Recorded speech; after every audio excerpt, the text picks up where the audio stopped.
यानंतर बघूयात इराणच्या आण्विक कार्यक्रमाचा सर्वात सुरक्षित गड समजल्या जाणाऱ्या फोर्डो अणु प्रकल्पाला अमेरिकेनं जोरदार तडाखा दिला।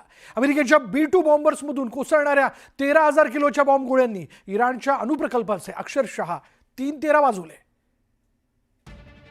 उद्ध्वस्त झाला इराणचा अण्वस्त्र किल्ला।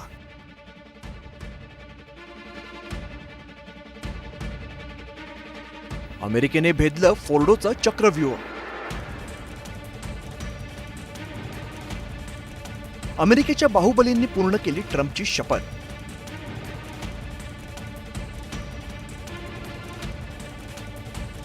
इराणमधील 3 प्रमुख आण्विक तळांवर अमेरिकेने हवाई हल्ला केल्याची धक्कादायक माहिती आता समोर येते।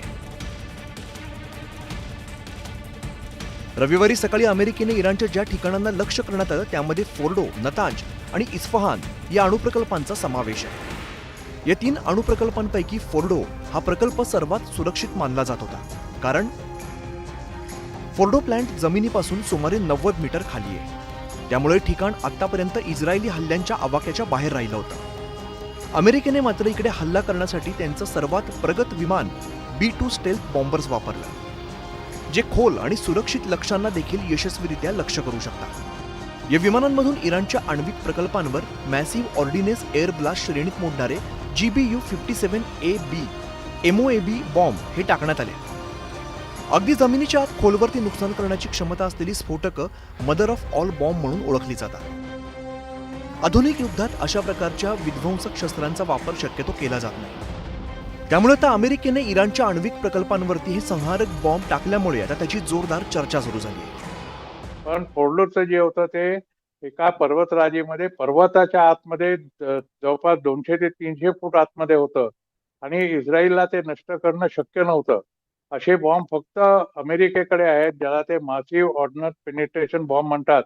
हा 30,000 पाऊंडाचा किंवा अंदाजे 14,000 किलोग्रामचा एक बॉम्ब असतो। एक B2 विमान जे आहे ते 2 बॉम्ब घेऊन जाऊ शकतं आणि यांनी 3 विमानं पाठवली, कारण ट्रम्पने सांगितलं की आम्ही 6 बॉम्ब त्यांच्यावर टाकलेले आहेत। डोंगराच्या जमिनीखाली असलेल्या फोर्डो आण्विक केंद्राला नष्ट करण्याची ताकद फक्त अमेरिकेकडे होती। त्यामुळेच इस्रायल वारंवार अमेरिकेला युद्धात सहभागी होण्याचं आवाहन करत होता। फोर्डोची सुरक्षा भेदण्यासाठी सगळ्यात बलशाली हत्यार म्हणून B-52 आणि B2 बॉम्बर्सकडे पाहिलं जात होतं। अमेरिकेनेही आधीपासूनच आपले हे 2 बॉम्बर्स हिंद महासागरात तैनात करून ठेवले होते। या बॉम्बर्समधील बॉम्बचा वर्षाव करत अमेरिकेने इराणच्या सर्वात सुरक्षित आण्विक केंद्राच्या चिंधड्या उडवल्या।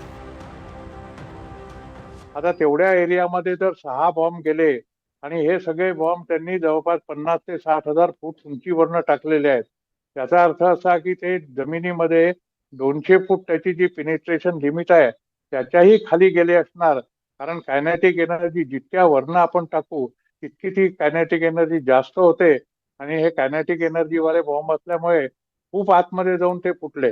बरं, हे आतमध्ये पूर्ण नष्ट झालं, ते तिथे गड्डा पडलेला नाहीये।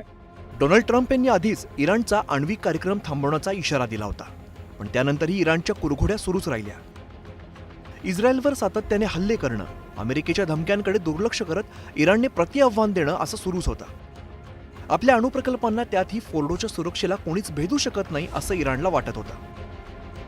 पण अमेरिकेच्या B2 बॉम्बर्सने 13,400 किलोचे 6 बॉम्ब डागत फोर्डो उद्ध्वस्त केलाय।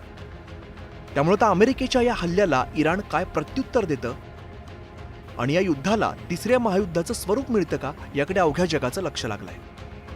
शरद जाधव, न्यूज 18 लोकमत, मुंबई।